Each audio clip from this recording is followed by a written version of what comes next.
Layla Porter's last $3.40 trembled in her palm as the third man tipped his hat and walked away. The third rejection in a single afternoon. The Wyoming sun beat down on her torn gray dress, while the whole town of Briar Ridge watched her shame like a Sunday show.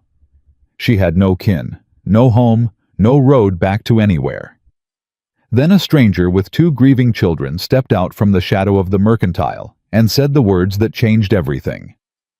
Before we begin, please subscribe to the channel and tell me in the comments what town you're watching from so I can see how far Layla's story has traveled. The stagecoach pulled away in a cloud of yellow dust, and Layla Porter stood alone on the boards of Briar Ridge with her carpetbag at her feet and Silas Brennan's voice still in her ears. "I changed my mind, miss. That's all there is to say." Silas didn't look at her when he said it. He looked past her shoulder at the saloon across the street like he was already thinking about a whiskey. "Mr. Brennan?" Layla kept her voice steady, though her hands had gone cold despite the heat. "We exchanged 7 letters. You sent for me. I sold my mother's wedding ring to pay the coach fare." "That's your business, miss. You wrote you needed a wife by the 1st of July. I've reconsidered. You've—" She stopped. 3 women in front of the dry goods store had turned their heads. A boy on a porch step was staring with his mouth open. "Sir, please, I haven't got anywhere to go." Silas tipped his hat then finally, and the brim cast a shadow across his eyes that hid whatever he was feeling. If he was feeling anything at all. "Good day, Miss Porter." He walked off toward the saloon. He did not look back. She stood there a long moment holding herself like she might break if she moved too quick. The driver of the stage was already 2 miles down the road. A woman across the street in a starched blue dress and a hat with a yellow ribbon leaned over to her companion and said something behind a gloved hand. The companion laughed. "That'll be the one then," the woman said loud enough to carry. "Brennan's bride, or the one that thought she was. Lord, look at her dress. Mail order. You can always tell." Layla bent and picked up her carpetbag. The handle had split on the ride from Cheyenne, and she'd tied it with a strip of cotton from her petticoat. She straightened up and walked. She did not know where she was walking. She walked because standing still meant being looked at, and being looked at was worse than the heat or the dust or the empty stretch of road where the stagecoach had been. A man on the boardwalk stepped to one side to let her pass and said, "Ma'am," with such pity in it that she almost would have preferred a slap. She had 2 more names in her pocket. 2 more letters folded so many times the creases were soft as cloth. Hollis Bramwell, who'd written her in March about needing a woman to keep house. Edmund Crane, who'd written her in April with talk of his orchard and his mother's grave. Both letters had said, "Come miss, come quick." Both had said summer. It was summer now.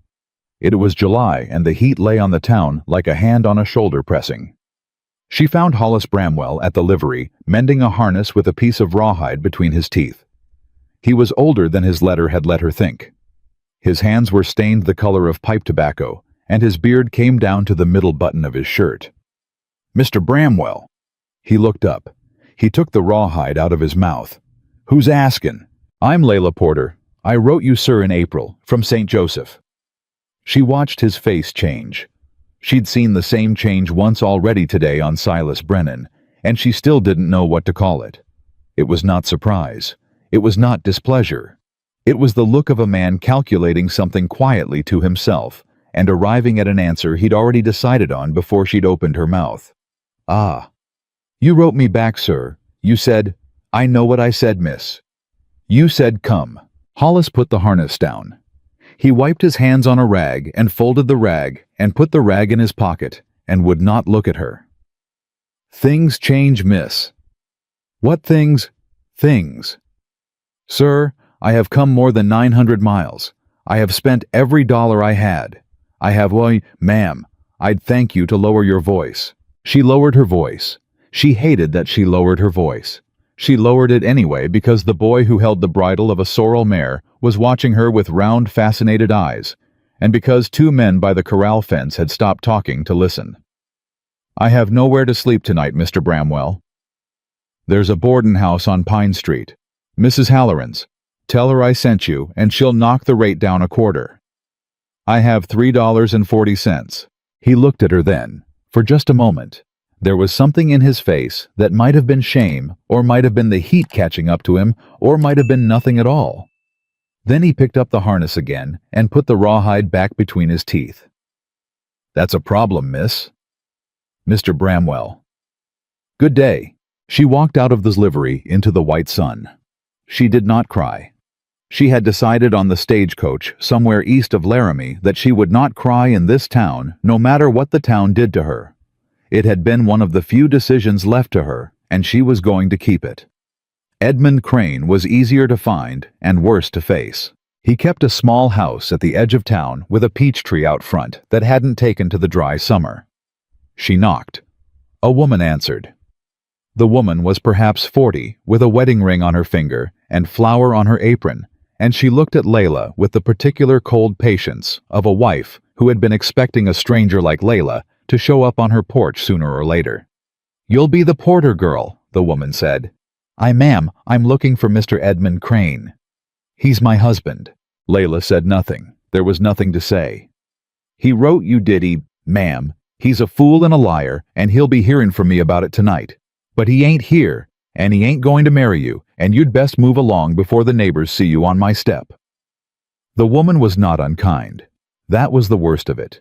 She closed the door slowly, almost gently, and Layla heard the bolt slide home. She walked back into the town with her carpetbag bumping against her knee, and the sun directly overhead, now no shadow anywhere to step into. She passed the same 3 women in front of the dry goods store.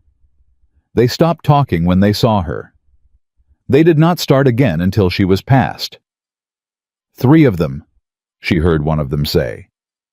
3 in one afternoon. What kind of woman? Hush, Mabel. Well, I'm only saying. Layla stopped walking. She turned around. The 3 women looked at her. The woman in the blue dress had a small, polite smile on her face that did not reach her eyes. Ma'am, Layla said. Yes, dear. I am not deaf. I never said you were dear. And I am not a fool. Of course not, dear. And whatever you reckon I am, ma'am, you do not know one true thing about me. Not one. The smile on the woman's face stiffened. Layla walked on before any of them could answer. Her hands were shaking. They had been shaking since Silas Brennan tipped his hat at noon, and they had not stopped. She tried the boarding house on Pine Street. Mrs. Halloran was a wide woman with a kind face and a spine made of iron. She listened to Layla's story all the way through. She did not interrupt. She did not look pitying. $3.40, Mrs. Halloran said when Layla had finished. Yes, ma'am. My rate is $6 a week, miss. Bramwell would have got you down to 4.5. I cannot do less than that. I see. I'm not turning you out, miss. Understand me. I'm saying the arithmetic don't work. I understand. You got people anywhere? No, ma'am. None at all. My mother died in March. My father went west in '69 and never wrote again. There was an aunt in Kentucky once. You wrote her? I wrote her last fall. The letter came back. Mrs. Halloran was quiet for a long time. Outside, a man called to a horse. Inside, a clock that needed winding ticked unevenly above the door. There's the feed store, Mrs. Halloran said finally. Thornton sometimes takes on a girl to keep his books. He's a hard man, but a fair one. Tell him I sent you. Ma'am, I'm grateful. Don't be grateful yet. Hard men ain't always kind men. Mind yourself. Mr. Thornton at the feed store was a tall, narrow man with a mustache that needed trimming and a way of looking at a woman that made her wish she had a shawl, no matter the heat. He listened to Layla for less than a minute. I don't hire mail-order brides, miss. I'm not asking to be a bride, sir. I can keep books. I can read and write a fair hand. I don't hire mail-order brides. Sir, I am not miss. He leaned forward across the counter. Briar Ridge is a small town. Brennan put it about an hour ago that he sent for you and changed his mind. Bramwell put it about half an hour ago that you came to his livery asking after him. Mrs. Crane has by now told 2 of her sisters and 3 of her neighbors. By supper time, there will not be a soul in this town that doesn't know you came here to marry a man and got told no by 3 of them. You understand what I'm saying to you? I understand what you are saying, sir. I do not understand why it should mean I cannot keep your books. Because my wife would not stand for it, miss. Now I'm sorry for your trouble, but there's the door. She walked out of the feed store. She had been counting without meaning to, and that made 4. 4 men in one afternoon. 4 no's. She tried the dressmaker. The dressmaker was sorry no. She tried the schoolhouse. The schoolmistress was sorry the school had its teacher and could not afford another. She tried, finally, a man named Walsh, who Mrs. Halloran had mentioned ran a ranch 6 miles east, and sometimes took on cooks for the summer crew. Walsh found her in the end, before she found him. He was loading a wagon outside the mercantile, and someone must have pointed her out to him because he came over without her saying a word and looked her up and down. You the porter girl? Yes, sir. Heard about you? Yes, sir. I run a workin' ranch, miss. My boys are rough men. I cannot have a young woman with a face like yours in my cookhouse. Ain't fair to you and ain't fair to them. Sir, that's the end of it. I'm sorry. He was not sorry. He climbed up on his wagon and clucked at his team and was gone before she could find another word. 6 no's. The sun was lower now. The shadows had come back to the boardwalks. She sat down on a bench outside the mercantile because she could not think of where else to sit, and because her legs would no longer carry her, and because there was a part of her that had begun to wonder in a calm and curious way how a person froze to death in summer, with the sun still up in the middle of a town full of people. She set her carpetbag down beside her boots. She folded her hands in her lap. She looked straight ahead at nothing. That was when she heard the children, a boy and a girl. They were arguing about a piece of rock candy, and the girl was winning. They came up the boardwalk holding hands, and the boy was pulling against the girl's grip, and the girl was saying, "You said we'd share Luke, you said," and then they stopped. They stopped because they had seen Layla, and a woman sitting on a bench in a torn gray dress with her hands folded was apparently more interesting than rock candy. "Mama," the little girl said. The little girl was perhaps 6 years old. She had brown braids and a sun-faded blue pinafore and a smudge of something on her cheek. She was looking at Layla with an expression that was not quite hope, and not quite mistake, and not quite anything Layla had words for. "Maya," the boy said. "That ain't Mama." "I know it ain't," Maya said, but she did not look away from Layla. "Hello," Layla said. Her voice did not sound like her own. "Hello, miss. Hello, sir." "Are you sad?" Maya said. "Maya," the boy said. "I asked her if she was sad, Luke. You can ask people if they're sad." "You can't." "You can." Layla looked at the children. She could not have said why, after the day she'd had the sight of these 2 small faces, did what it did to her. She had not cried in front of Silas Brennan. She had not cried in front of Hollis Bramwell or Mrs. Crane or Mr. Thornton or any of the 3 women in front of the dry goods store. She did not cry now either. But it was a near thing. "I am a little sad, miss," she said. "I'm obliged to you for asking." "Pa says it's all right to be sad," Maya said gravely. "He says only fools pretend they ain't." "Your pa sounds like a wise man."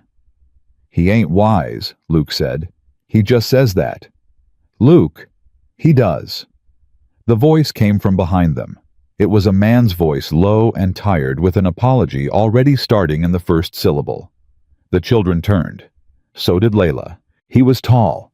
He had taken his hat off and he was holding it in both hands the way men hold hats at funerals. His hair was the color of dark wheat. His face had the kind of sun lines that come from a man squinting into mornings for a long time. He was perhaps 35 years old, and he looked older. "I beg your pardon, ma'am," he said. "Maya speaks to anybody. I have told her not to, and she does not listen. Luke, take your sister's hand." "Pa, she's sad," Maya said. "Maya." "She is." The man looked at Layla. For the first time since Silas Brennan had tipped his hat to her at noon, somebody in Briar Ridge looked at Layla like she was a person and not a piece of news. He did not look at her with pity. He did not look at her with calculation. He looked at her the way a man looks at a thing he has not yet decided about. "Ma'am," he said. "Sir, my name is James Carter. I run a place 10 miles north of here. These are my children." He put a hand on Maya's shoulder and the other on Luke's. "I have been in the mercantile since 2 o'clock. I heard the talk." "The talk?" "About you, ma'am." "I see. I don't credit much of it." "That's kind of you, Mr. Carter." "It ain't kind, ma'am. It's only honest." She did not know what to say to that. She had not, she realized, been spoken to honestly in some time. Not since her mother died. James Carter turned his hat in his hands once. Then he turned it again. Then he stopped turning it, and he looked her in the eye, and he said the thing he had come over to say. "Ma'am, I lost my wife 2 years ago come September. I have these 2 children and 160 acres and nobody to keep the house or wash the clothes or sit with the young ones at supper. I have asked twice in this town, and been told no twice. I am not a romantic man, ma'am. I am not asking you anything romantic. I am asking you whether you would consider taking a ride with me to my place tomorrow morning to see it, and if it suits you marrying me on Sunday." The boardwalk had gone very still. 2 women across the street had stopped pretending not to listen. A man at the hitching rail had let his hand fall from his horse's mane. "Mr. Carter," Layla said. "Ma'am." "You do not know me." "I know you've been told no 6 times today, ma'am. I've been countin'." "That is not a reason to marry a person." "No, ma'am, it ain't. But it is a reason to ask one a question." Maya had not let go of his pant leg. Luke had not let go of his hand. The boy was watching Layla with the gravity of a child who had been required too young to be careful about strangers. Layla looked at the children. She looked at the man. She thought about Silas Brennan tipping his hat. She thought about Mrs. Crane sliding the bolt home. She thought about her mother's wedding ring and the $3.40 in her pocket and the bench she had been sitting on a moment ago because she could not think where else to sit. "Mr. Carter," she said.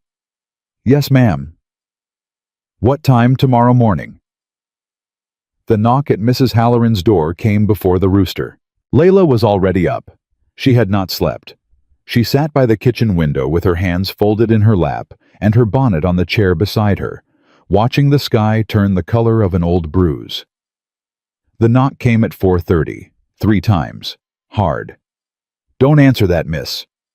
Mrs. Halloran was already at the stove. She had been at the stove since 4. "Ma'am, somebody's at your door." "I know who's at my door. Don't answer it." The knock came again. 4 times now. Then a man's voice. "Mrs. Halloran, open the door." "That ain't your door to open, Silas Brennan." Layla stood up. Mrs. Halloran put her hand on Layla's wrist and pressed her back down without looking at her. "Miss, sit." "Ma'am." "Sit." Layla sat.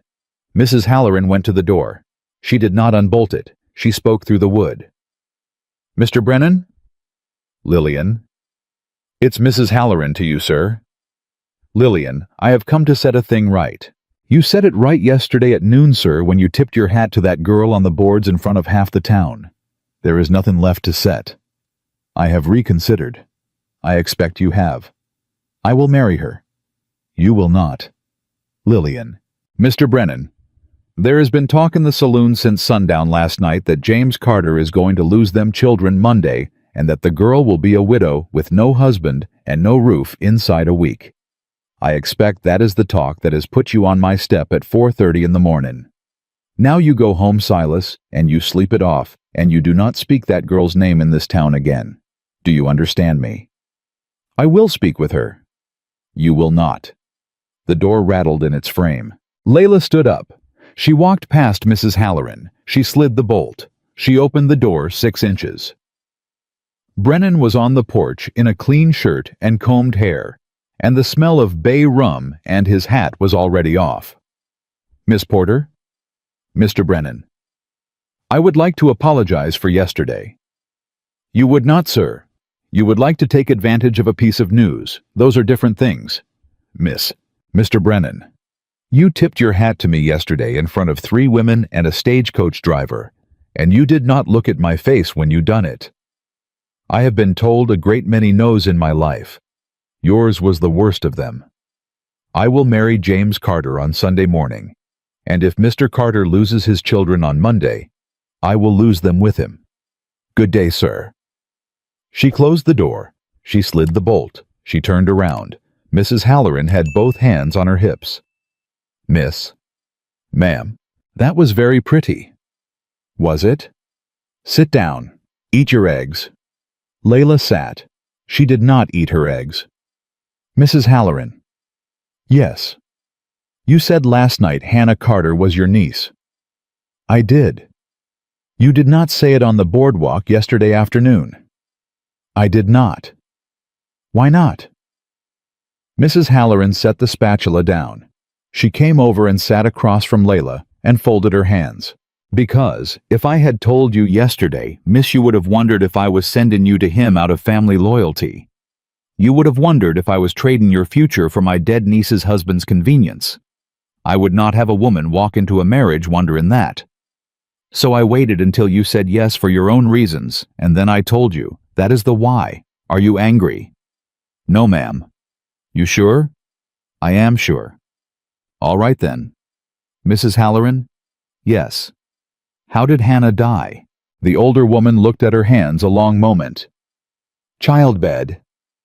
"A third child?" "Yes." "The child did not live, came 2 months early. Hannah lived 9 days after. James held her hand the whole 9 days. He has not, to my knowledge, slept a full night since." "Ma'am?" "Yes."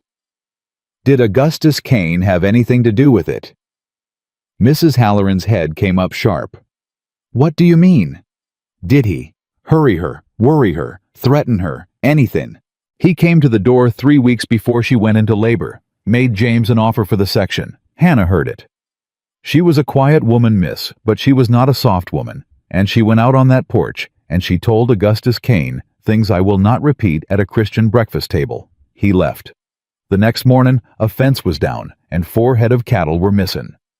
The morning after that, the well at the south pasture was fouled with a dead dog. A week after that, her labor came on early. Ma'am? I am not saying Augustus Kane killed my niece. I am saying worry will pull a baby out of a woman ahead of its time, and that James Carter has not forgiven that man for 1 second of 1 day in 2 years. That is what I am saying. Layla stood up. I need to go. Eat your eggs. I cannot. Eat them anyway. You will not be eaten again until supper, and you do not yet know what kind of day you are walking into. Sit. Eat. Layla sat. She ate the eggs. They tasted like nothing. Mrs. Halloran watched her finish every bite. She stepped onto the boardwalk at 6:45. She did not get 10 feet. Miss Porter. A small woman in a gray shawl in the doorway of the dressmaker with deep lines around her mouth and eyes that did not flinch. Mrs. Crane? A word, miss. Ma'am, I am to meet Mr. Carter at 7. You will meet Mr. Carter. I will walk with you. She fell in beside Layla. She walked fast for a small woman. Miss, there is a thing you need to know before you get in that wagon. I know about Augustus Kane, ma'am. Mrs. Halloran told me. You know about the petition. I know there is one. You do not know what is in it. What is in it? Unfit guardianship, drunkenness, neglect. A claim that James Carter has been seen in the saloon 3 nights running this past month. A claim that the children have been left alone after dark. A claim that the boy has been seen with bruises on him. Layla stopped walking. Mrs. Crane. Yes. Are any of those things true? Not one. None. James Carter has not had a drink since the day they put Hannah in the ground. He has not left them children alone since the day they were born. The bruises is a lie that was paid for, miss. And I know who was paid because the boy who was paid is my husband's nephew. And the nephew came to me last night, drunk and weeping, and told me what he had been paid to swear to in front of Judge Aldrich on Monday. Mrs. Crane. Yes. Why are you telling me this? Because I owe James Carter a debt.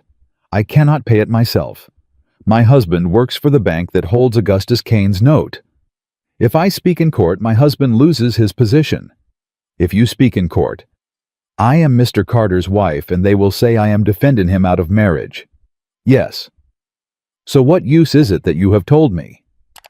Patience Crane stopped on the boardwalk and looked Layla in the eye. Miss, the boy who was paid to lie. His name is Tobias Crane. He is 15 years old. He is at this moment hiding in my hayloft, and he has not eaten since Friday. If you can get him to that courthouse on Monday morning and put him on the stand before Augustus Cain's lawyer can get to him, the petition fails. I am telling you where the boy is. I am telling you he is willing. The rest is your business and your husband's. Why do you owe James Carter a debt, ma'am? Because Hannah Carter sat by my mother's bed for 3 weeks the winter of '74, when nobody else in this town would come near a house with smallpox in it. My mother lived. Hannah was 22, and she had no children of her own yet, and she sat by my mother for 3 weeks and read to her out of the book of Ruth. That is the debt, miss. Do not tell my husband I told you. Good day. She walked off without looking back. Layla stood on the boardwalk until she heard the wagon coming. Maya saw her first and stood up on the seat and waved both arms over her head. James caught her by the back of her dress and sat her down without slowing the team. The wagon pulled up. James swung down before the wheels had stopped. Miss Porter?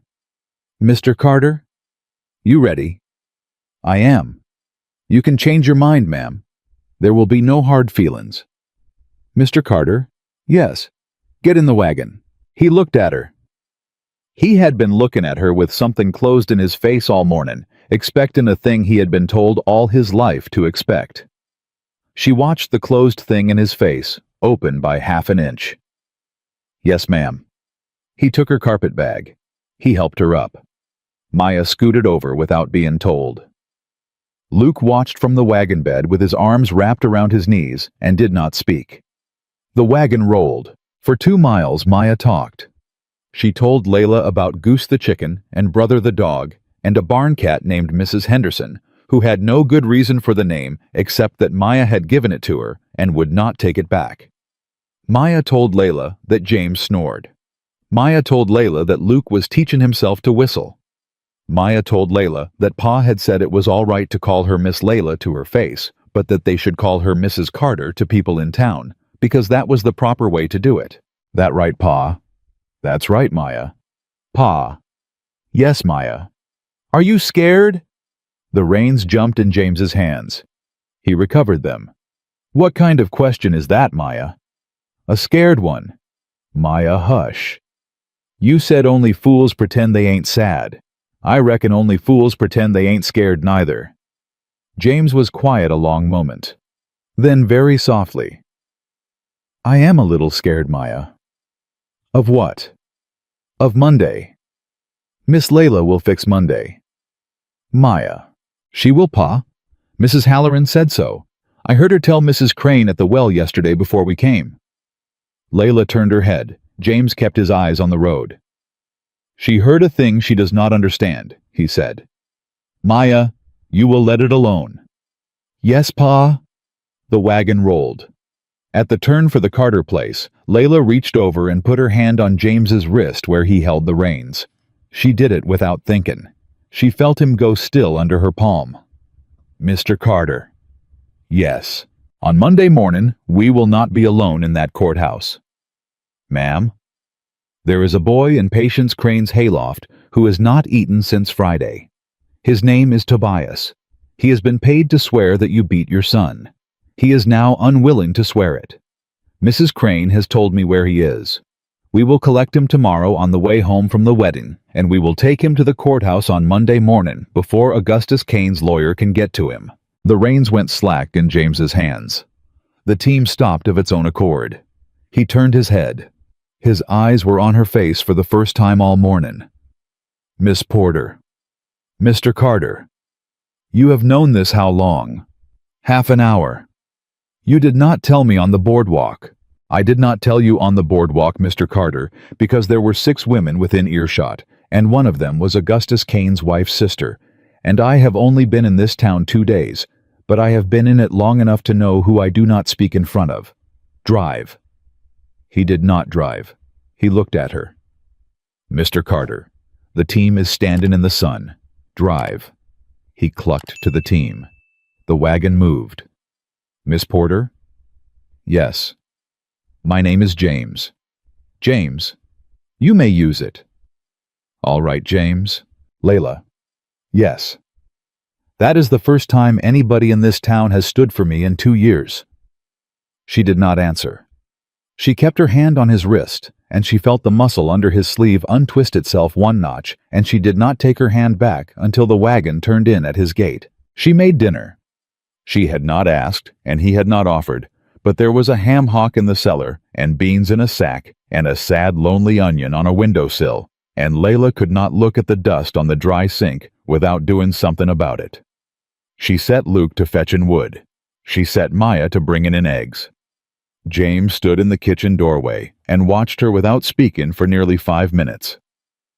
"James?" "Yes." "You are blocking the light." "Beg your pardon?" He did not move. "James?" "Yes." "Sit down at the table." "Ma'am." "Sit down." He sat down. "James?" "Yes."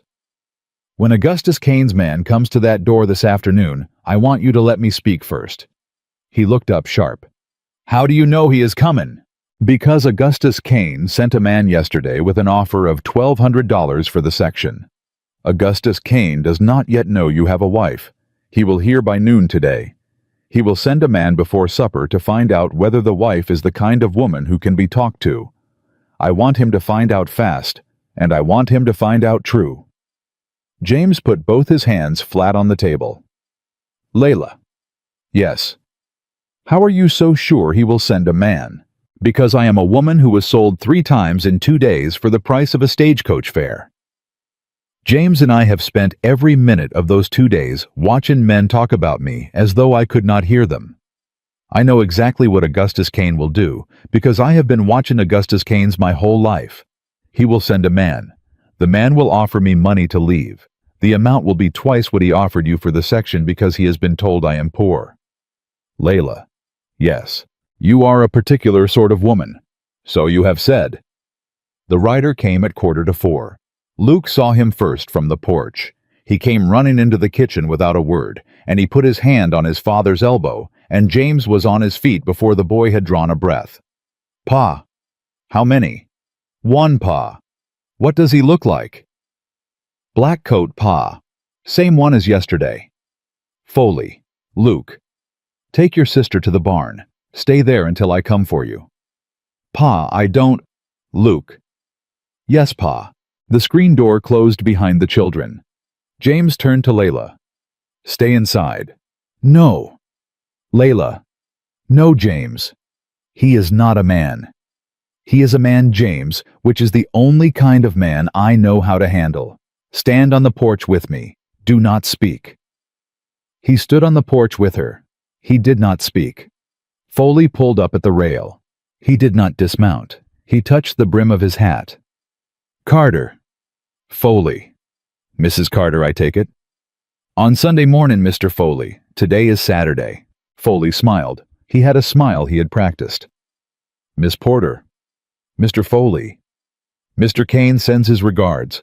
Mr. Cain has heard a thing this morning that has surprised him. Mr. Cain wishes to make a proposal." "Mr. Foley, you may make it to me.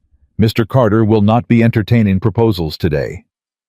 Foley's smile flickered. He recovered it. "Miss Porter, Mr. Cain is prepared to offer you $2,000. "For what, Mr. Foley?" "For the inconvenience." "What inconvenience?" "The inconvenience of breaking off this engagement. The inconvenience of taking the next stagecoach back to St. Joseph and forgetting the name of Briar Ridge for the rest of your natural life." $2,000. $2,000, Miss Porter, in U.S. Treasury notes, which I have in my saddlebag at this moment. "Mr. Foley." "Yes, miss?" "Open the saddlebag." Foley blinked. He looked at James. James said nothing. Foley looked at Layla. He opened the saddlebag. He took out a leather pouch. He held it up. $2,000, miss." "Toss it to me." He tossed it. She caught it. The pouch was heavier than she'd thought. She had never held $2,000 in her life. She did not weigh it. She did not open it. "Mr. Foley." "Yes, miss." "You will tell Mr. Kane that I have his money." Foley smiled again. He had won, and he knew it, and he was already planning what he would say to Augustus Kane in the parlor at sundown. "I will tell him, miss. You will tell him also that I have his money, and that I will keep his money, and that on Monday morning, at 10 o'clock, when Judge Aldrich asks why a woman of no means and no family has chosen to marry the defendant in the matter of the petition for guardianship of the Carter children, I will hold up this pouch of $2,000 in U.S. Treasury notes, and I will tell the court that Augustus Kane gave it to me on Saturday afternoon to break the engagement, and that I took it, and that I am still here, and that the question of my motives may be settled by anybody in the room with a working pair of eyes. Tell him that, Mr. Foley." The smile fell off Foley's face the way a pan falls off a stove. "Miss, get off this porch, Mr. Foley." "Miss, you do not understand." "I understand, Mr. Foley. Perfectly. Get off this porch." Foley looked at James. James was looking at Layla like he had never seen her before. Foley wheeled the bay. He rode out at a hard trot. He did not look back. James sat down on the porch step. He sat down hard. "Layla." "Yes." "You just made an enemy of Augustus Kane." "I made an enemy of Augustus Kane 2 days ago when I stepped off a stagecoach in this town, James. He just hadn't met me yet." "He will not let this stand." "No, he will not. He will send another man tonight, or before sunup, and that man will not have a saddlebag full of money. That man will have a different errand." "Layla." "Yes." "What do we do?" She set the pouch on the rail. She put her hand on his shoulder. Not the way a wife touches a husband, because she was not yet his wife, but the way a partner touches a partner who has stood up at last from a table where he has been sitting alone for 2 years. "James." "Yes." "Send Luke to the barn for the rifle. Send Maya to the well for water. You and I are going to sit on this porch until the sun comes up Sunday morning, and then we are going to drive into Briar Ridge, and then we are going to stand up in front of the preacher, and then we are going to fetch a boy out of a hayloft, and then we are going to walk into a courthouse, and we are going to keep your children. Do you hear me, James?" "Yes." "Say it like you mean it." "Yes, ma'am." He stood up. He went into the house. He came out with the rifle. He sat down beside her on the porch step. He laid the rifle across his knees. He did not look at her. "Layla." "Yes." "You are not what I asked for." "I know." "You are more." She did not answer. She put her hand back on his shoulder. He did not move. The bay was already coming back up the road. It was not Foley. It was a man Layla had never seen, but she knew the badge on his vest before she knew his face. "Sheriff," James said. "Carter." The sheriff did not dismount. He was a heavy man, gray at the temples, and his horse was tired. He had ridden hard. "Sheriff Holloway?" "Carter, I have a warrant." James stood up. Layla stood up beside him. "For what?" "For your appearance in the matter of the guardianship petition. Mr. Kane has filed a request that you be held in custody until Monday's hearing on grounds that you may flee with the children. Judge Aldrich signed it an hour ago. He cannot sign such a paper, Sheriff." "He has signed it, Carter." "On what evidence?" "On the affidavit of one Mr. Foley, who states that he visited this property today and was met at the door by an armed man and a strange woman, and that the children were nowhere to be seen." "Sheriff?" The sheriff turned his head. He had not been looking at Layla. He looked at her now. "Ma'am, Sheriff Holloway, my name is Layla Porter. I am to marry Mr. Carter at 9 o'clock tomorrow morning. Mr. Foley came to this porch 1 hour ago and offered me $2,000 in U.S. Treasury notes to break the engagement. I have the money on the rail beside me. I have not opened the pouch. I have witnesses to the conversation. The children are in the barn, where any father with a stranger riding up would put them, and they are alive and well, and have been fed twice today." The sheriff's hand had drifted to his pommel. It stopped there. "Ma'am?" "Sheriff?" You took $2,000 from Augustus Kane. I took it, Sheriff. I have not spent it. I have not opened the pouch. I will produce it in court Monday morning along with my testimony as to how it came to be in my possession. Ma'am, that is a very particular story. It is the truth, Sheriff. I expect you have heard one of those before. The sheriff was silent. The bay shifted under him. He looked at the rail. The pouch was on the rail. He looked at the porch. The rifle was on James's knee. He looked at the kitchen window. Maya's small face was pressed against the glass, and her breath had fogged the pane. Carter. Sheriff. You will come to town with me tonight. He will not, Sheriff. The sheriff looked at her again. Ma'am, I have a warrant. Sheriff Holloway, you have a paper signed by a judge who has a cousin who is a client of Augustus Kane on the affidavit of a man who tried to bribe me on a porch this afternoon in a matter where the children in question have a hearing Monday morning that the judge himself is presiding over. You arrest Mr. Carter tonight, and you put him in a cell Augustus Kane has the key to, and there will be no children to fight over Monday because there will be no Mr. Carter Monday. Do you understand what I'm saying to you? Ma'am, I have my orders. You have your conscience, Sheriff. The orders is somebody else's. He looked at her a long moment. He was not a young man.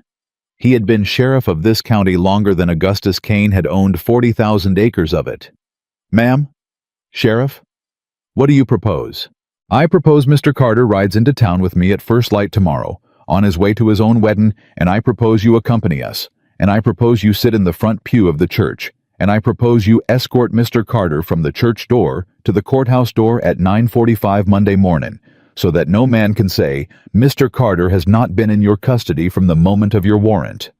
I propose you be the witness, Sheriff. I do not propose you be Augustus Kane's hand. The sheriff did not move. Ma'am, I do not know that I can... Sheriff, there is one more thing. Yes, ma'am. My pouch is on this rail. I have not touched it. Climb down off your horse, sir, and you witness me opening it. Whatever is in it is your evidence at the hearing Monday. You take it. You hold it. You bring it to the courthouse. Then there is no man who can say I spent any portion of it between Saturday and Monday. Holloway looked at her like a man who had been handed a rope he had not asked to hold. Ma'am? Climb down, Sheriff. He climbed down. He came up the porch steps slow. He did not touch the pouch. He waited. Layla picked it up. James was on his feet beside her. She untied the cord. She poured the contents on the porch boards. $2,000 in U.S. Treasury notes. And a folded paper. She had not known about the folded paper. James had not known about the folded paper. The sheriff had not known about the folded paper. It lay on top of the bills folded in thirds, sealed with red wax, and stamped with the letter K. Sheriff? Ma'am? You will pick that paper up. You will not break the seal. You will keep it on your person until Monday morning. The sheriff picked it up. He held it in his hand a long time. Then he put it inside his vest against his chest and buttoned the vest over it. Carter? Sheriff? I will see you at first light. You will, Sheriff. Ma'am? Sheriff. You are a particular sort of woman. So I have been told. He mounted the bay. He rode out at a walk. He did not look back. James sat down on the porch step. Layla. Yes. What is in that paper? I do not know, James. But Augustus Kane sent it on a man who did not know it was there on an errand the man thought was about money. Whatever is in that paper, Augustus Kane did not mean for me to see it. He meant for Foley to deliver it on to somebody else. To who? To the Judge James, to Judge Aldrich. James went very still. Layla. Yes. What do you reckon is in it? I reckon it is a deed, James. I reckon Augustus Kane has had a deed drawn up for your section dated tomorrow, and I reckon he intended Foley to deliver it to the judge tonight to be filed Monday morning, the moment the petition succeeded. I reckon he thought I would take the $2,000 and run, and that you would be in jail by sundown, and that the children would be on the road to Topeka by Tuesday. I reckon he had every step laid out, James, and the only step he did not lay out was a woman on a porch opening the pouch in front of the sheriff. James put his head in his hands. He did not weep. He sat very still with his head in his hands and his elbows on his knees, and after a long moment he sat up again. "Layla?" "Yes." "My Hannah would have liked you." "James?" "She would have." "Do not say that to me tonight. Say it to me Tuesday. We have to live to Tuesday first." They did not sleep. James kept the rifle on his knee. Layla kept the pouch in her lap. The children slept in the back room, with Brother the three-legged dog wedged between them. No second rider came. By the time the rooster crowed, James's hands had stopped shaking, and Layla's had not started. The sheriff was at the gate at first light. They rode into Briar Ridge in a procession of two. Holloway and front Carter's, in the wagon, the road empty in both directions. They reached the church at 8:45. The preacher was waiting on the steps with his collar already on.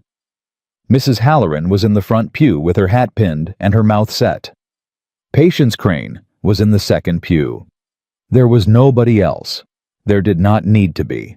Maya carried wildflowers she had picked at the gate. Luke carried his father's hat. James stood at the front and did not turn around when Layla walked up the aisle because Layla had told him not to, because she had said, "If you turn around, James, you will weep, and we have not the time for weepin' today." He did not turn around. The preacher was brief. The vows were brief. James said, "I do," in a voice that did not sound like his, and Layla said, "I do," in a voice that sounded exactly like hers. And the preacher said, "By the authority vested in me by the territory of Wyoming, I now pronounce you man and wife." And James turned around and looked at Layla for the first time since she had walked up the aisle, and his eyes were full, and he did not weep. He took her hand. "Mrs. Carter." "Mr. Carter?" "We have a boy to fetch." The Crane place was 3 miles south. They did not change clothes. Layla was still in the brown calico that was less torn than the gray, with Maya's wildflowers in her hand. James was still in the suit he had married her in. The sheriff rode behind. Patience Crane rode in the wagon bed with Luke and Maya and did not speak. They pulled up at the Crane barn. Patience climbed down before the wheels had stopped. "He is in the loft." She climbed the ladder. She came down faster than she had gone up. Her face was the color of old paper. "He is gone." "Patience." "He is gone, James. The hay is pressed where he was sleepin'. The water jug is empty. He is gone." "How long?" "Not above an hour. The hay is still warm." "Patience, who knew?" "My husband." And the boy who brought him bread last night. The Hutchinson boy. He is 14 and he is a fool, and he will have told his mother by now, and his mother is a sister-in-law of Augustus Kane." "Yes." The sheriff swung down. He had been listening. He came over. "Mrs. Carter." "Sheriff?" "This is the boy from the affidavit." "Yes, Sheriff, the same. He was paid to swear a thing he is now unwilling to swear. He has been hiding in this loft since Friday. He is 15 years old. He has not eaten this morning." "Mrs. Carter?" "Sheriff?"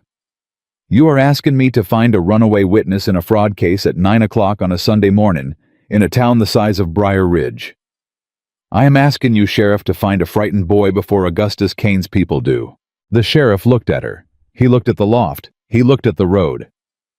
Where would a 15-year-old boy go, Mrs. Carter, if he was scared and had no horse? It was Maya who answered. "The church, Pa." They turned.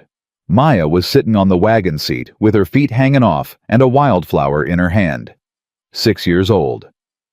"What did you say, Maya?" "I said the church, Pa. If I was scared Pa and I had no horse, I would go to the church, because the preacher was at the church this morning, and the preacher does not lie, and the preacher does not let mean men come in his church on Sunday." James and Layla and Patience and the sheriff looked at one another. "Out of the mouths of babes," Patience said. He was in the church. He was under the third pew on the left side, curled up with his knees against his chest. He had not eaten since Friday. He was 15. He looked 12. The preacher had found him an hour after the wedding, and the preacher had given him bread, and the preacher had told him to wait. "Tobias." "Mrs. Crane." "Tobias, this is Mr. Carter. This is Mrs. Carter. This is Sheriff Holloway. Ma'am? Tobias. Yes, sir. You have something to say tomorrow. Yes, sir. You will say it. Yes, sir. You are not afraid. I am very afraid, sir.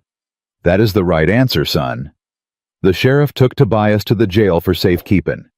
He locked the door himself and put the key in his vest pocket beside the sealed paper.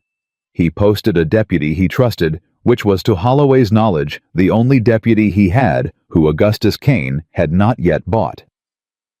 Tobias ate 3 pieces of bread and a bowl of beans and slept 14 hours.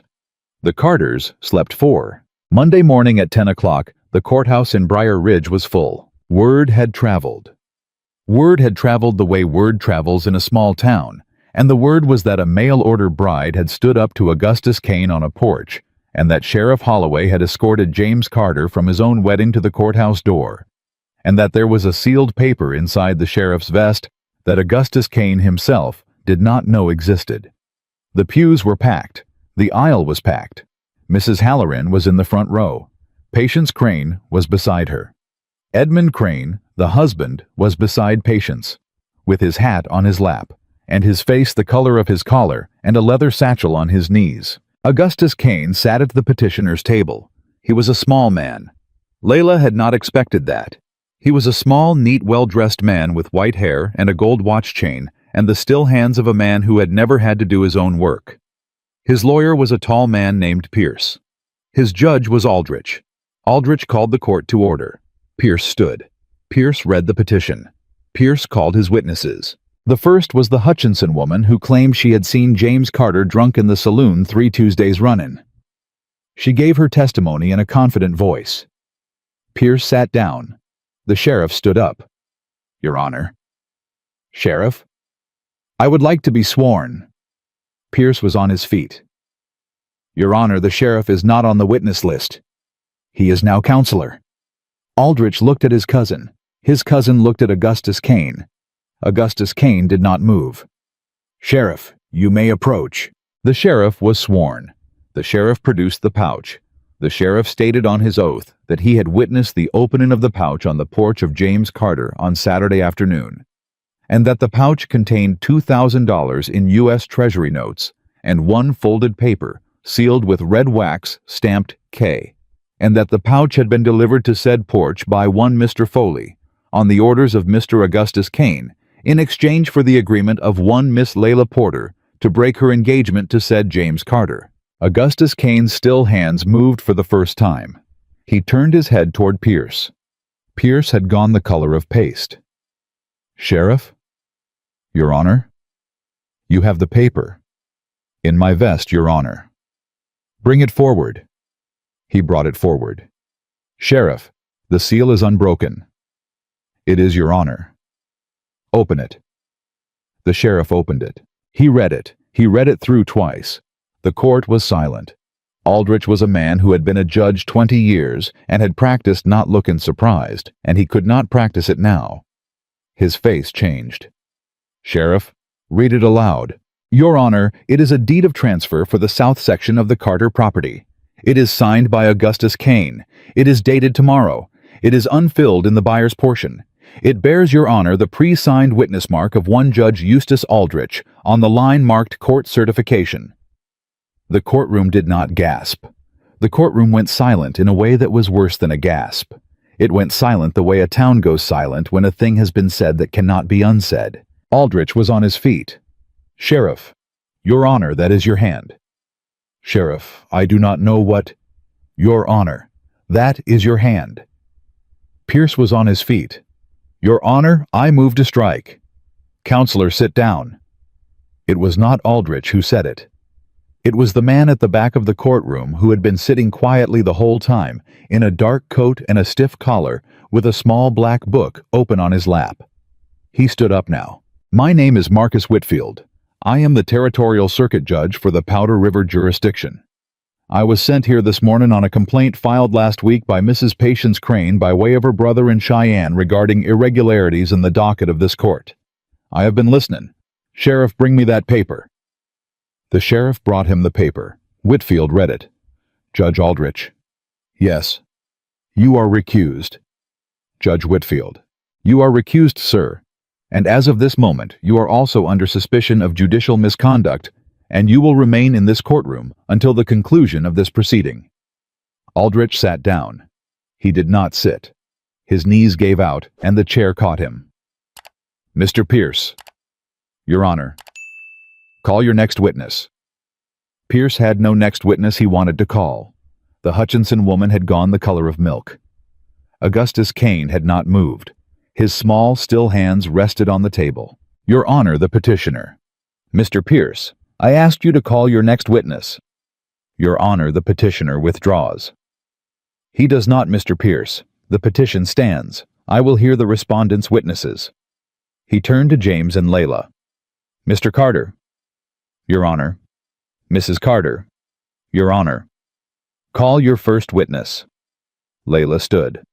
Tobias Crane.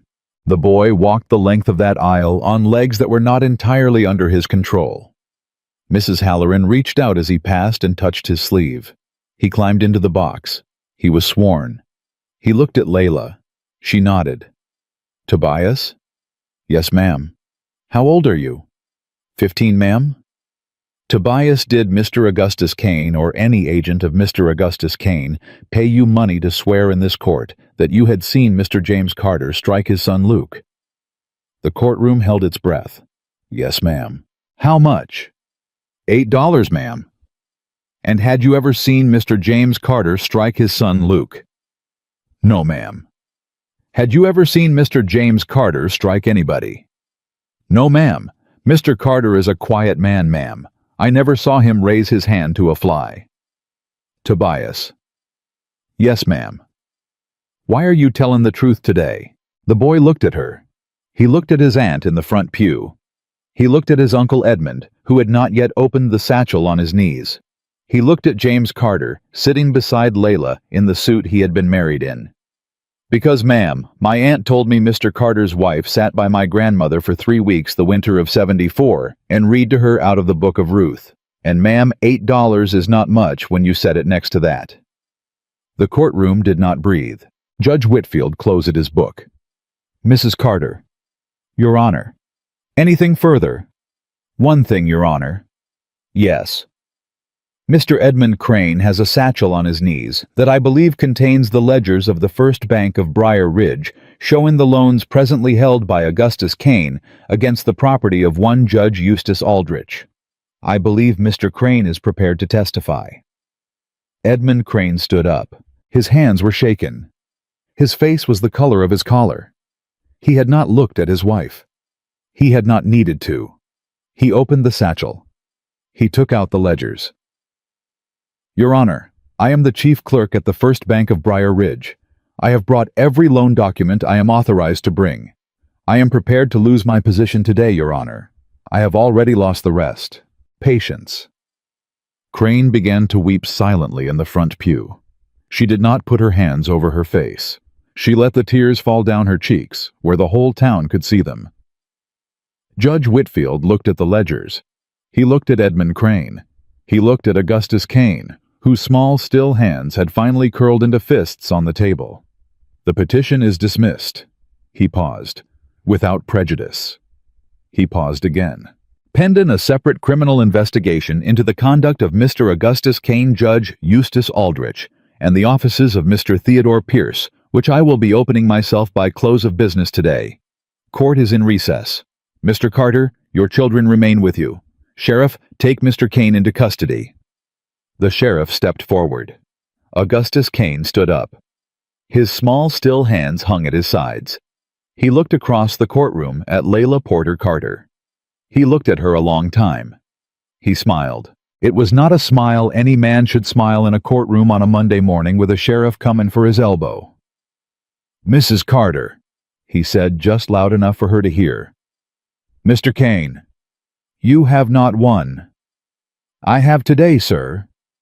Today is today, Mrs. Carter. There is a great deal of summer left. The sheriff put a hand on his elbow. Augustus Kane allowed himself to be led from the courtroom without saying another word.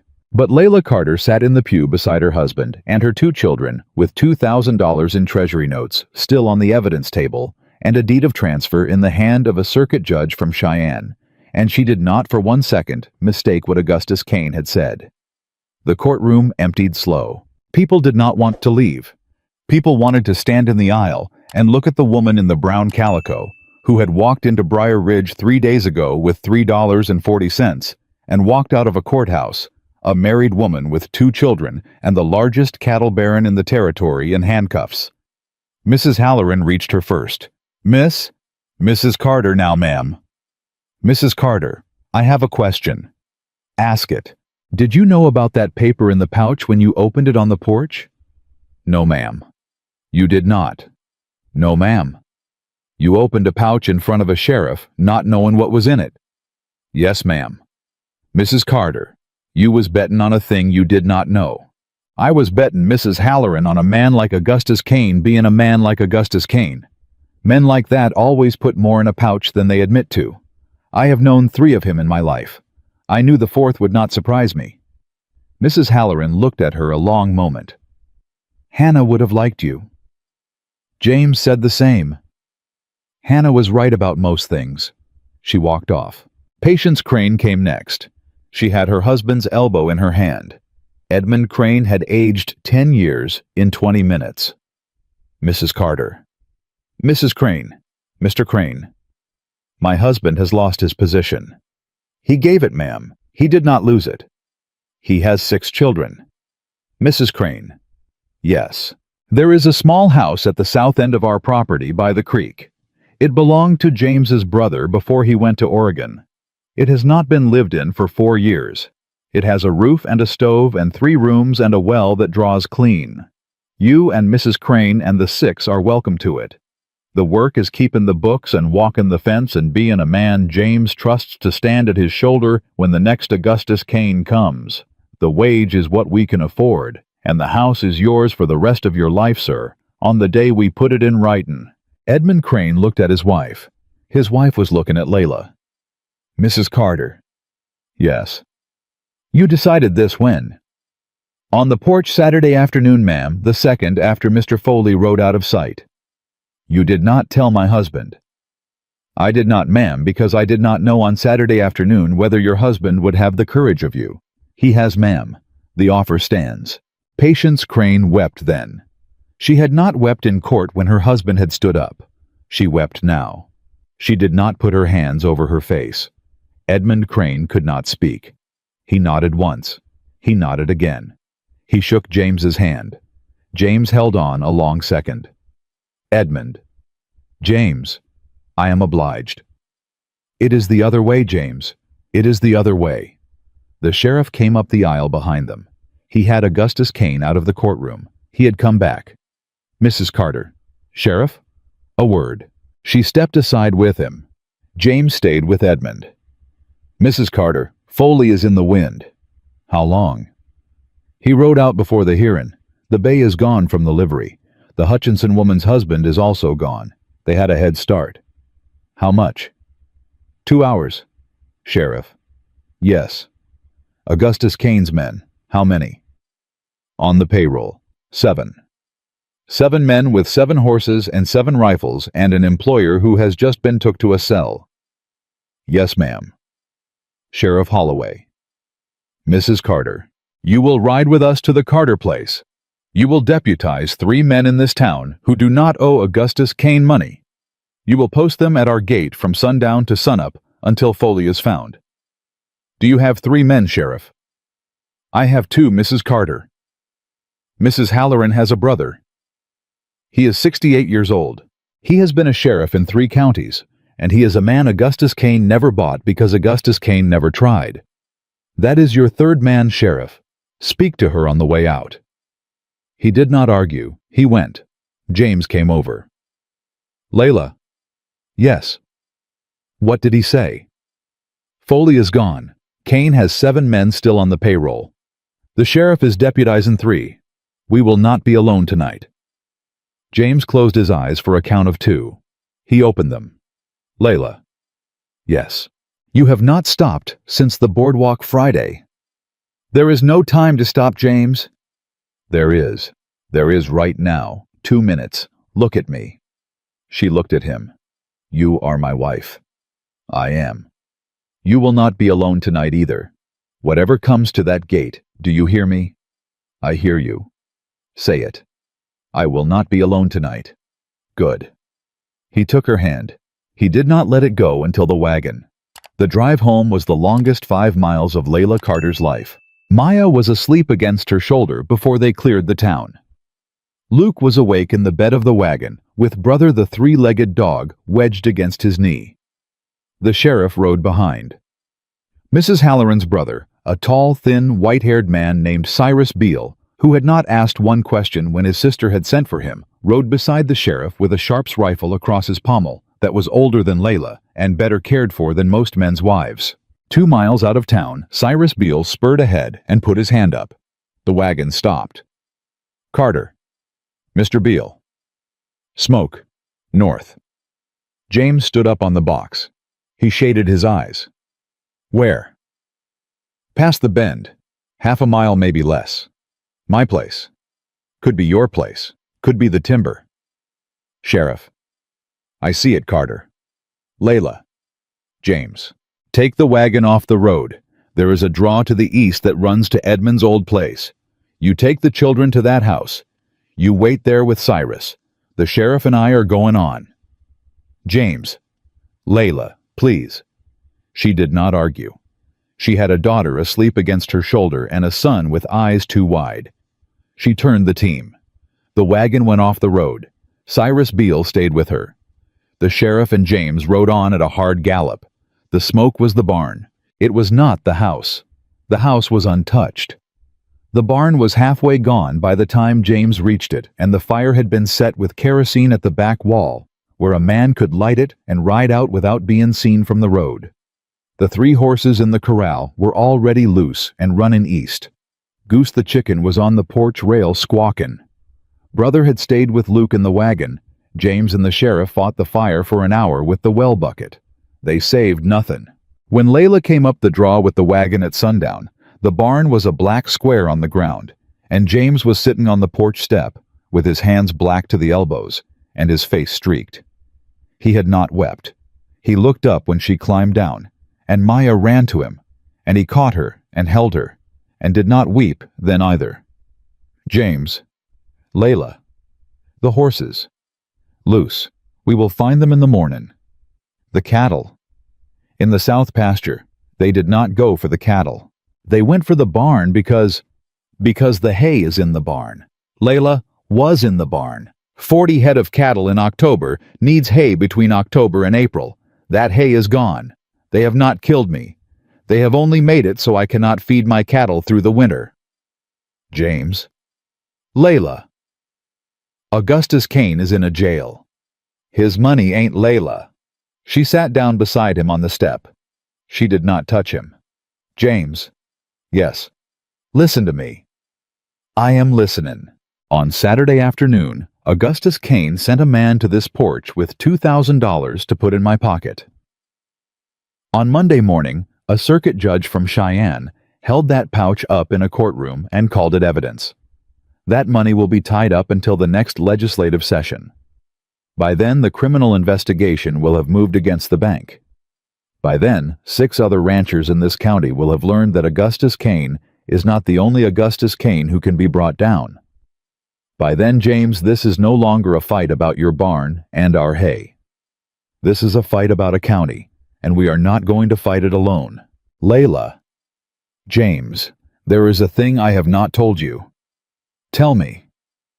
On the boardwalk Friday afternoon, I had been told no by 6 men. The 7th was you. There has been an 8th, James. There have been an 8th and a 9th and a 10th this morning. What do you mean? I mean that Mrs. Halloran caught me by the elbow as we came out of the courthouse. She said 3 women had come to her last night, asking if there was a place at the Carter Ranch for a sister, a daughter, a niece.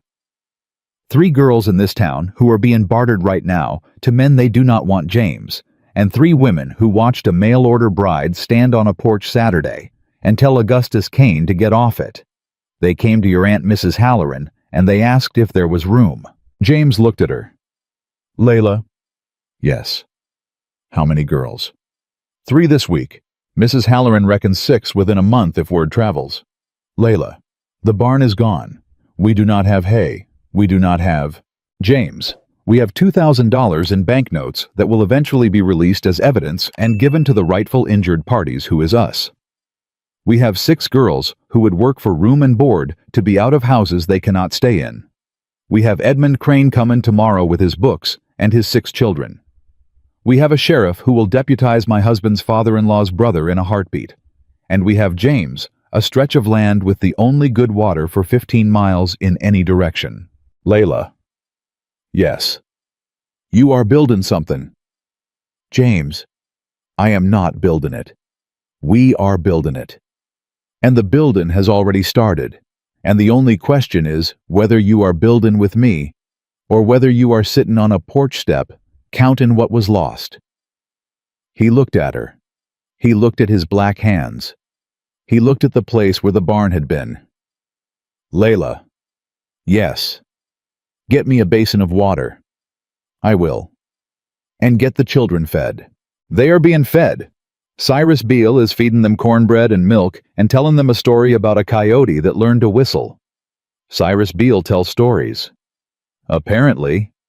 Layla. Yes. I am building with you. I know, James. I needed to say it. I know you did. That night she was washing his hands in the basin when the second rider came. It was Cyrus Beale who heard him first. Cyrus put down his cornbread without finishing the bite and stood up and walked out the front door without making a sound. The sharps was already in his hand. He had been a sheriff in 3 counties. The rider was alone. He came up the road at a slow walk. He had no rifle and no pistol on his belt, and his hands were on his pommel, where they could be seen. Far enough? Mr. Beale? Who is it? My name is Henry Foley. The basin in Layla's hand did not move. James stood up. The sheriff was already at the door. Mr. Beale? Yes, Foley. I would like to speak with Mrs. Carter. The sheriff stepped out onto the porch. Foley. Sheriff? You are wanted for questioning in the matter of judicial fraud, witness tampering, and arson. I know that, Sheriff. Then turn that horse around. Sheriff, I will turn it around in 15 minutes if Mrs. Carter sends me. Until then, I am asking you to let me speak. You think I will let... Sheriff. It was Layla. She had come out onto the porch behind him. Her sleeves were still rolled, and her hands were still wet. Mrs. Carter, let him speak, Sheriff. He will not get off that horse. He will not come within 20 feet of this porch. Cyrus has the sharps. You have your sidearm. James has the rifle. There are 3 men at our gate. Mr. Foley is alone, and he is unarmed, and he came up that road at a walk because he wanted me to see he was unarmed before I saw his face. Mrs. Carter. Mr. Foley, speak. Mrs. Carter, I came to tell you a thing. Tell it. I did not light the barn. Mr. Foley, Mrs. Carter, I did not light it. The man who lit it was a man named Cole Sutter. Mr. Sutter has been on Mr. Kane's payroll 3 years. Mr. Sutter did not light it on Mr. Kane's order. Mr. Sutter lit it on the order of Mrs. Kane. The basin in Layla's hand moved 1 inch. She set it on the porch rail. Mr. Foley. Yes. There is a Mrs. Kane. Mrs. Carter. There is. Her name is Henrietta. She is the sister of Judge Eustace Aldrich. She has been running the legal end of this thing for 6 years. Her husband is the face. She is the hand. When her husband was took into custody this morning, she sent Cole Sutter to your barn within the hour. Mr. Foley? Yes. Why are you telling me this? Because, Mrs. Carter, I have a daughter. She is 7 years old. Her mother died last winter. I have been working for the Kanes because they pay better than ranch work, and I needed the money for the doctor. The doctor did not save my wife. The money has saved nothing. I went to Mrs. Kane this afternoon and I told her I was done. She told me my daughter was at her sister's house in Casper for the summer, and that whether my daughter came home in September depended on whether I rode tonight. Foley. Mrs. Carter. Where is your daughter? In a house in Casper, ma'am, owned by Mrs. Kane's sister, who does not know who is keeping her. The girl thinks she is on a holiday. She has been there 2 weeks. Layla looked at James. James was looking at Foley. Mr. Foley? Yes. You are asking me for help. I am asking you, Mrs. Carter, for the loan of a sheriff and a fast horse, and the willingness to send a wire to Casper before sundown tomorrow. I am offering in exchange every name and every account and every payment Mrs. Kane has made through her sister's house for the last 3 years. I have kept records, Mrs. Carter. I am not a stupid man. I have kept them in a place she does not know. Where? In a sealed box in the rafters of Patience Crane's barn, ma'am. I put it there Friday night. I did not know the boy Tobias was below me. I knew Patience would not betray it because Patience does not know it is there. The sheriff had stopped breathing. Foley. Sheriff. You been in Patience Crane's barn since Friday. Sir, I knew you would want me. I rode in the back way and stayed in the loft above the cow stalls one night, then moved on. The boy was in the high loft. I never saw him. He never saw me. Layla stepped to the porch rail. Mr. Foley. Yes, you will dismount. Slow. You will keep your hands where Cyrus can see them. You will sit on the bottom step of this porch with the sharps 2 feet from your head. The sheriff will send a wire tonight to the marshal in Casper. The wire will be in my words, not the sheriff's.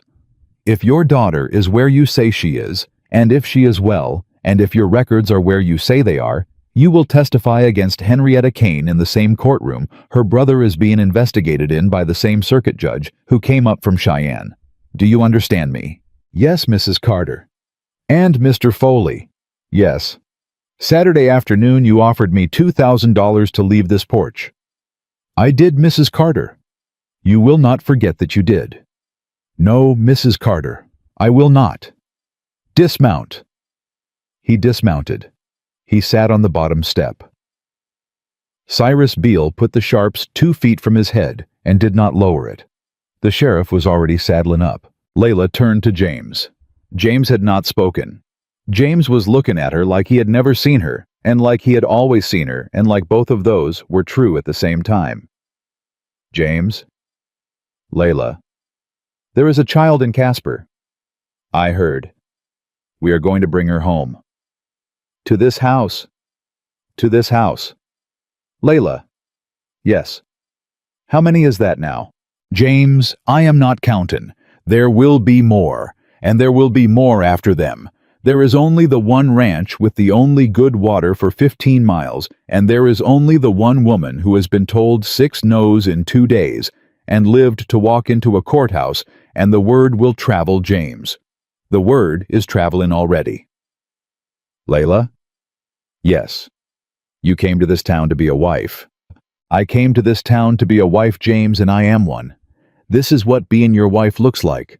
There was no other version of this, not from the moment Maya put her hand on my wrist on the boardwalk. Layla. Yes. Hannah would have liked you. You said that yesterday. I am saying it again because it is true twice. She did not answer. She picked up the basin. She went back into the kitchen. She finished washing his hands. She did it slowly and gently, and without speaking. And James Carter sat at his own kitchen table in his own house, with his hands in his second wife's hands. And for the first time since the September, his Hannah had gone in the ground. He closed his eyes and did not see her face when he closed them. He saw the porch. He saw Maya's small hand. He saw Layla in the brown calico that was less torn than the gray, holding a pouch on a porch rail in front of a sheriff. He saw the rest of his life. When the sheriff came back at midnight from the telegraph office in Briar Ridge, the wire from Casper was in his hand, and the wire said the child had been found, and the child was well, and the child would be on the morning train. Foley wept on the porch step. Cyrus Beale lowered the sharps for the first time in 3 hours. Layla sat down beside Foley on the step. She did not touch him. She did not need to. Mr. Foley? Yes, Mrs. Carter. What is your daughter's name?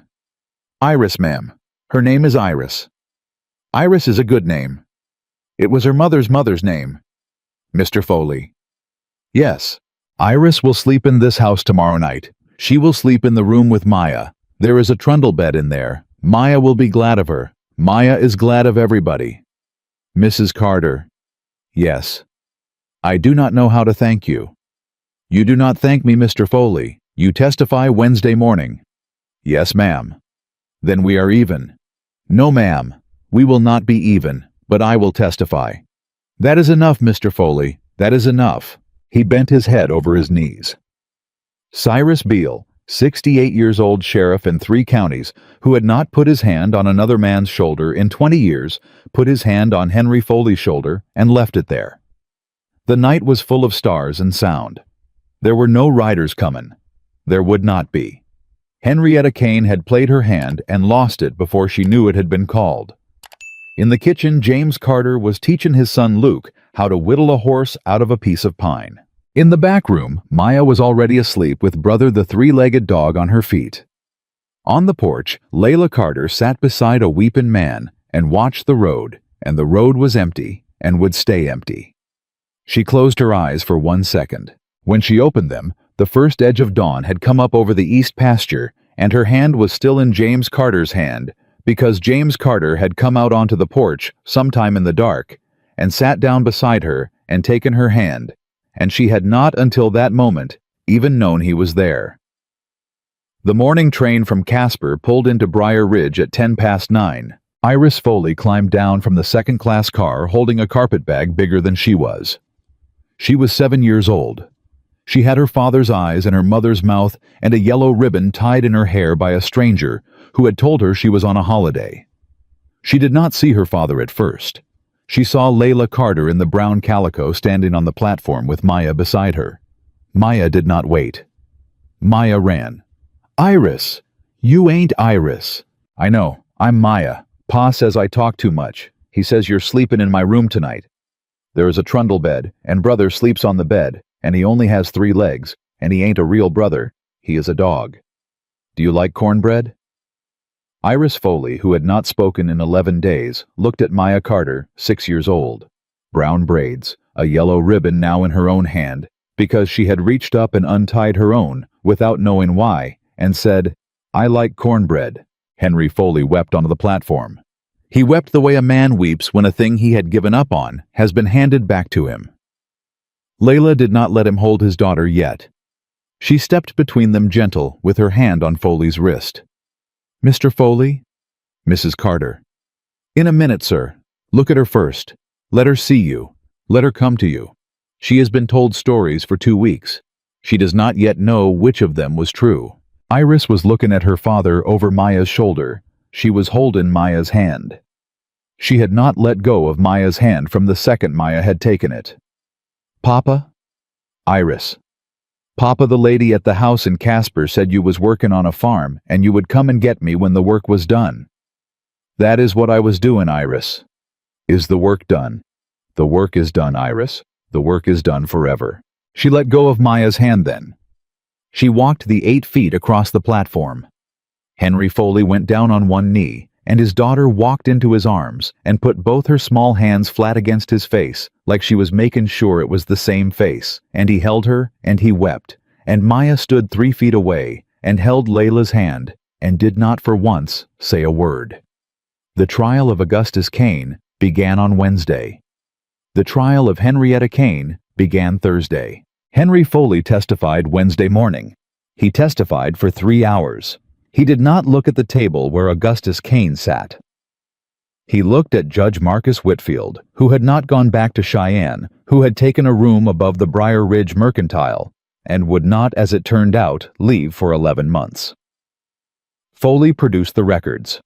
The records were everything. The records were 3 years of payments to a sheriff in the next county over a clerk at the Territorial Land Office, 2 separate doctors who had been paid to sign papers about women they had never examined, and 1 circuit judge who had retired the year before and was now living on a horse farm outside Denver. The records named names. The records named amounts. The records named dates. Henrietta Kane did not weep. She did not speak. She sat through her own trial with the still hands she had taught her husband, and she did not look at her brother once, and her brother did not look at her. They were both convicted on Friday afternoon. They were both sentenced on Friday evening. Augustus Kane, 20 years. Henrietta Kane, 15. Judge Eustace Aldrich 8, with a recommendation against early release. Mr. Theodore Pierce, the lawyer, was disbarred and given 5 years for fraud upon the court. The Hutchinson woman who had lied about James Carter's drinking got 6 months and a $1,000 fine. Her husband, who had ridden out with Foley and been picked up in Wyoming on a stolen horse, got 3 years.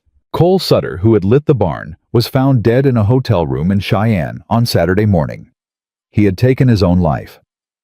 The note he left did not say much. It said, "I done what I was told. I am sorry about the barn."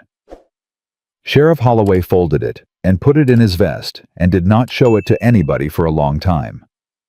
By the second week of August, the entire structure of Augustus Cain's hold on the Powder River country had come apart in the courts. 40,000 acres went to public auction. The proceeds by Judge Whitfield's order were divided among the 17 families Augustus Cain had defrauded over 12 years. James and Layla Carter were one of them. They received $480 and a full apology entered into the public record. Edmund Crane and his family moved into the small house at the south end of the Carter property on the first Sunday of August. Patience Crane planted tomatoes by the kitchen door the next morning. The first of the bartered girls came on a Tuesday. Her name was Rebecca. She was 19. Mrs. Halloran had sent her in a wagon with a note that said, "This one cooks. Be kind. She has been told she is worth half what her brother is worth, and she has spent 19 years believing it." Rebecca slept in the kitchen pallet for the first 3 nights. On the 4th night, she carried the pallet out to the new bunkhouse Edmund and James had put up at the edge of the corral. By the end of August, there were 3 women in the bunkhouse, and 2 of them were teaching the 3rd how to read. By the middle of September, there were 5. By October, there were 7, and Mrs. Halloran had come out herself in her own wagon with her own trunk because she said she was not getting younger, and somebody had to teach these girls to make a pie crust that did not weep at the edges. She moved into the front bedroom of the Carter house. James gave it up without a word. He had not slept in it in 2 years. He moved his things to the loft above the new barn, where he had been sleeping since the wedding anyway, because his wife slept on a cot in the children's room with Maya and Iris and Luke and James Carter, would not, in the eyes of his children, or his county or his God, share a bed with his wife, until they had stood up in front of the preacher a second time and said the words again, the way the words ought to be said, without a courthouse waitin' Monday morning. The second weddin' was the 3rd Sunday of September. The whole county came. Cyrus Beale was best man. He had moved into Briar Ridge by then, at his sister's insistence, and was acting as deputy under Sheriff Holloway, and he had bought a new hat for the occasion. Maya was the flower girl. Iris was the second flower girl. Luke carried the ring, which was Hannah Carter's wedding ring, which Mrs. Halloran had kept in a box under her bed for 2 years, and which she had given to James the night Layla walked into her boarding house with $3.40. He had not been ready to give it then. He was ready now. The preacher said the same words. James said "I do" in a voice that sounded like his. Layla said "I do" in the same voice she had said it the first time. This time he did kiss her.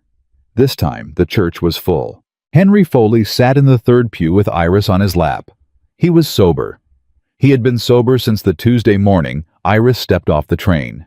He had moved into the bunkhouse and was working the south fence under Edmund Crane, and he had not lifted a glass since. Patience Crane sat beside him. Edmund sat beside her with his books on his knee, because Edmund Crane had brought his books everywhere now, and would until the end of his life.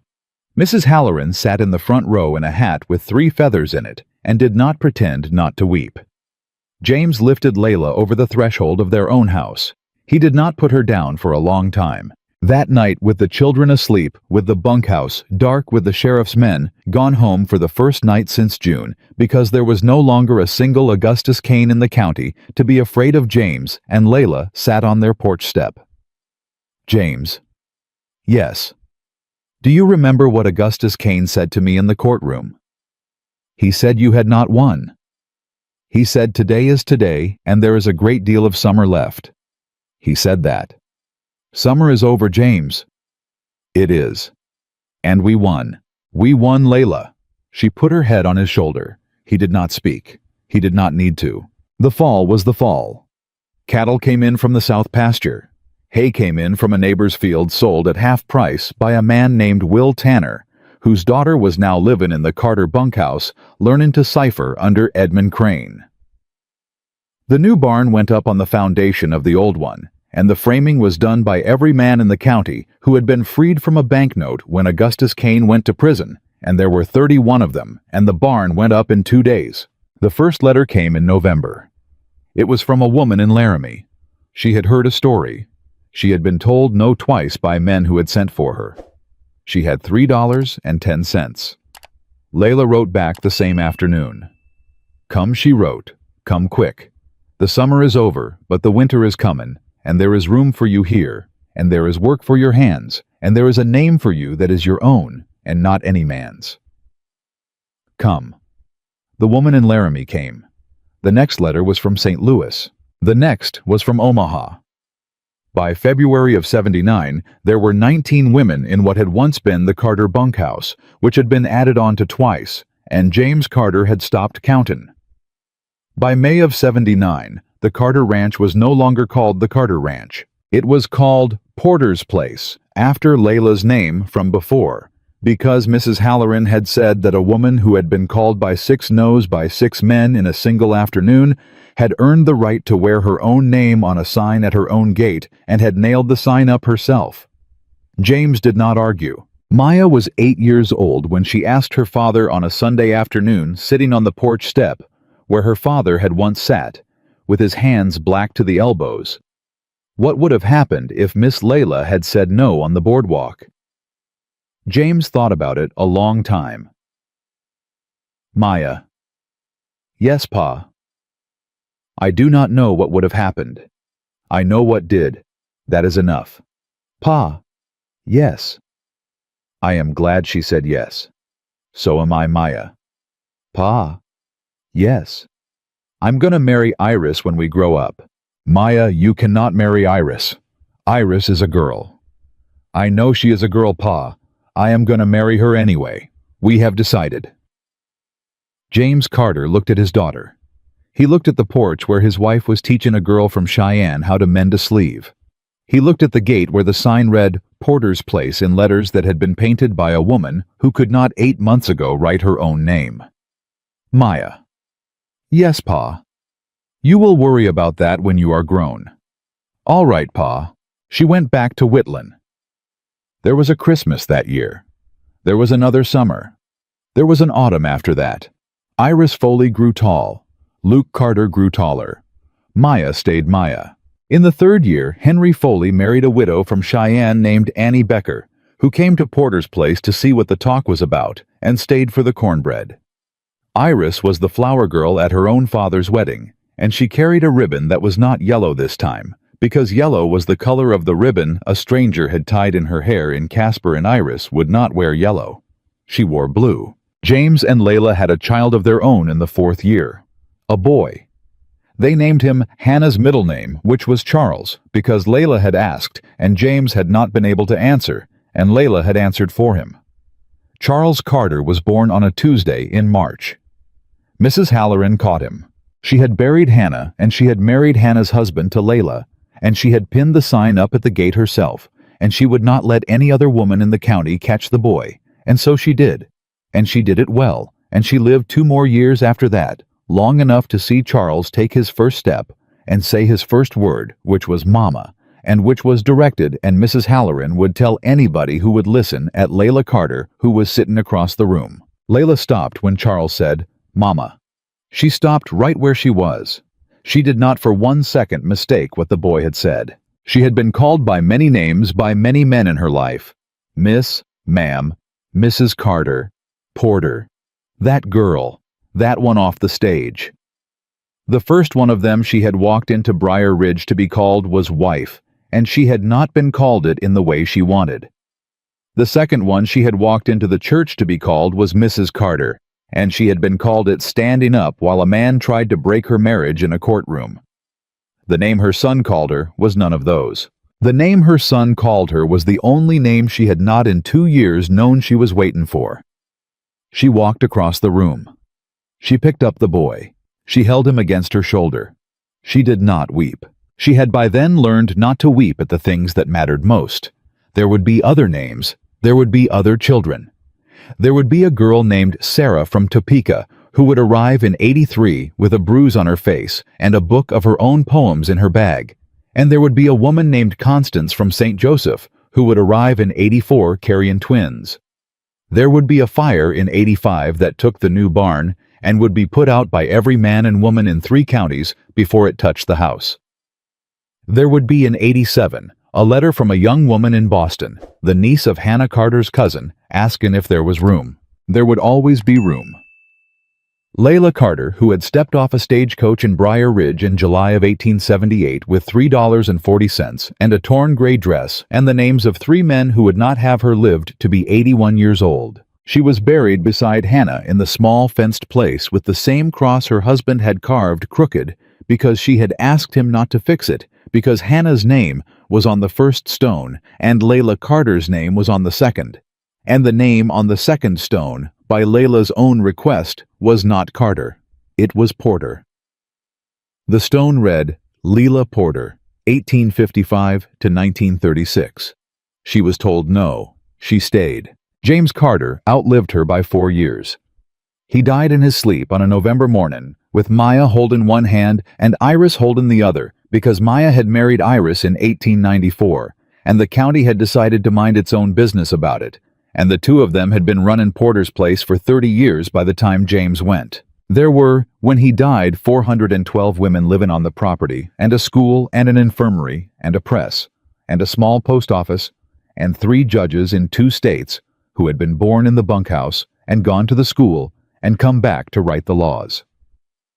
Augustus Kane died in prison in 1894. Henrietta Kane died in prison in 1898. Henry Foley lived to be 70. His daughter Iris took his name when she married Maya because Maya said her own name belonged to her mother, and Iris had earned the right to give a name as much as receive one. Maya and Iris are buried together at Porter's place. The stones are flat in the grass and read Maya and Iris with no surname between them because they had decided finally that the surname did not matter. But the place was called Porter's Place until 1962. It is called Porter's Place now. It will be called Porter's Place tomorrow, because in the summer of 1878, in the heat of a Wyoming July on the boards of a town called Briar Ridge, a woman in a torn gray dress with $3.40 in her pocket was told no by 6 men in a single afternoon, and a 7th man, a quiet man, a widower with 2 grieving children and 160 acres of trouble, took his hat off in front of her and asked her a question. She said yes. She did not say it because she had no choice. She said it because she had looked at his children, and she had looked at his face, and she had looked at the world that had told her no 6 times in a row, and she had decided on a bench outside a mercantile, in a town she had been in for less than 4 hours, that she was going to be the one who said yes from now on. She said yes for the rest of her life, and every woman who was ever told no after her, and who heard the story, and who came west with a torn dress and a hard road behind her, said yes too. That is the whole of it. That is the whole of the story of Layla Porter, who married James Carter on a Sunday morning in July of 1878, and who was buried under her own name in the fall of 1936, and who is at this moment in the grass beside Hannah Carter under a crooked cross. Her husband carved by hand with the wind, moving through the long grass above her, and the sound of children laughing somewhere on the property, and the sun on the stone, and the name on the stone, and the truth on the stone, and the truth after all these years. The same truth it has always been. She was told no, she stayed.